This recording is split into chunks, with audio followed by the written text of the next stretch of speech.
जय हिंद साथियों, स्वागत है प्लेटफॉर्म गुरुजी ज्ञान क्लासेस फॉर यू में। तो साथियों, इस वीडियो में हम जानेंगे 11 नवंबर 2024 के महत्वपूर्ण करंट अफेयर्स। तो देखिए, पहला है अंतर्राष्ट्रीय प्राचीन कला महोत्सव 2024 का आयोजन कहाँ किया गया? वाराणसी, उज्जैन, लखनऊ, नई दिल्ली। तो साथियों, अंतर्राष्ट्रीय प्राचीन कला महोत्सव 2024 का आयोजन कहाँ किया गया? तो इसका सही जवाब है नई दिल्ली। नई दिल्ली आपको बिल्कुल याद रखना है।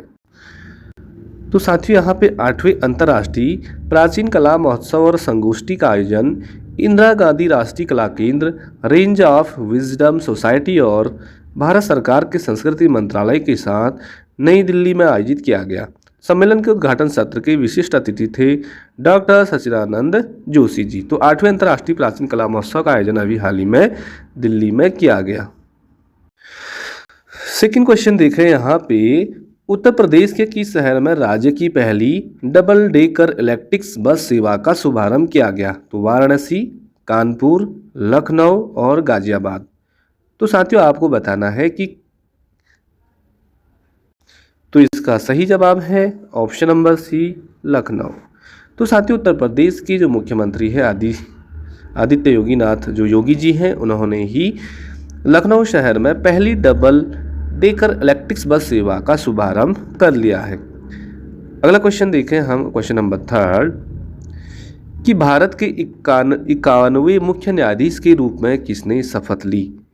तो भारत के 51वें मुख्य न्यायाधीश बन गए हैं। शपथ लेने वाले कौन है? पहला है justice Sanjiv Khanna, justice Bhushan Ramkrishna Gavai, justice Harikesh Rai, justice Suryakant.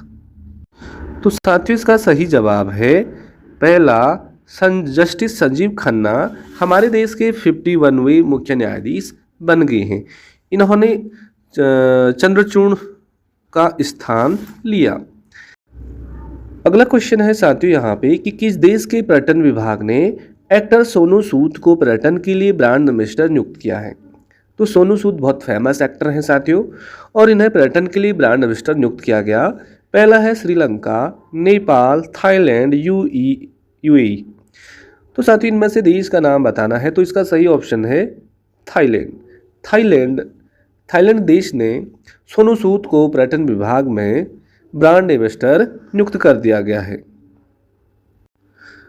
तो साथियों, यहाँ पे प्रसिद्ध अभिनेता सोनू सूद को थाईलैंड पर्यटन के लिए ब्रांड एम्बेसडर और सलाहकार नियुक्त किया गया है। थाईलैंड के पर्यटन और खेल मंत्रालय ने आधिकारिक तौर पर उन्हें मानद पर्यटन सलाहकार की उपाधि से सम्मानित किया है। सोनू सूद, थाईलैंड आपको याद रखना है। अगला करंट अफेयर्स है यहाँ पे 5वां कि राष्ट्रीय शिक्षा दिवस प्रतिवर्ष का मनाया जाता है 9 नवंबर को, 10 नवंबर को, 11 नवंबर को, 12 नवंबर को। तो साथियों, आपने पढ़ा होगा कि शिक्षक दिवस जो होता है नॉर्मली 5 सितंबर को मनाया जाता है।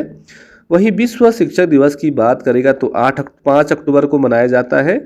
और यहाँ पे कह रहा है कि राष्ट्रीय शिक्षक दिवस कब मनाया जाता है? तो साथियों, 11 नवंबर को मनाया जाता है। ऑप्शन नंबर सी बिल्कुल आपको याद रखना है, 11 नवंबर।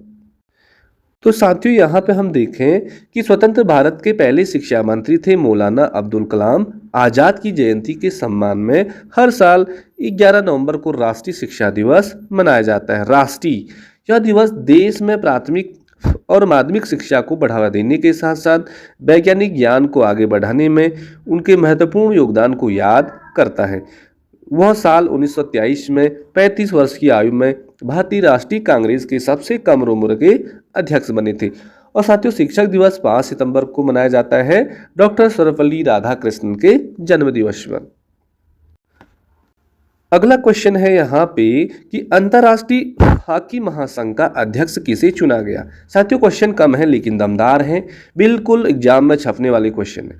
पहला है संदीप सिंह, सेकंड है मनदीप सिंह, तैयब इकराम या दिलीप त्रिकी। तो साथियों, इस सवाल का आपको सही जवाब देना है कि अंतर्राष्ट्रीय हॉकी महासंघ का अध्यक्ष किसे चुना गया?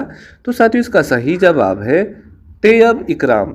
तैयब इकराम को अंतर्राष्ट्रीय हॉकी महासंघ का अध्यक्ष नियुक्त किया गया है। जैसा कि यहाँ पे देखें, तैयब इकराम को लगातार दूसरे कार्यकाल के लिए अंतर्राष्ट्रीय हॉकी महासंघ FIH के अध्यक्ष के रूप में चुन लिया गया। ओमान के मस्कट में 49वीं FIH कांग्रेस में इकराम ने 126 में से 79 वोट हासिल किए। वहीं इनके प्रतिद्वंदी बेल्जियम के मार्क कार्डन को 47 वोट ही मिली। तो साथियों, तैयब इकराम को अंतर्राष्ट्रीय हॉकी महासंघ का पुनः दोबारा से अध्यक्ष चुन लिया गया है। तो साथियों, ये थे महत्वपूर्ण करंट अफेयर्स। देखिए, सफलता पाने के लिए 2-3 नंबर काफ़ी होते हैं।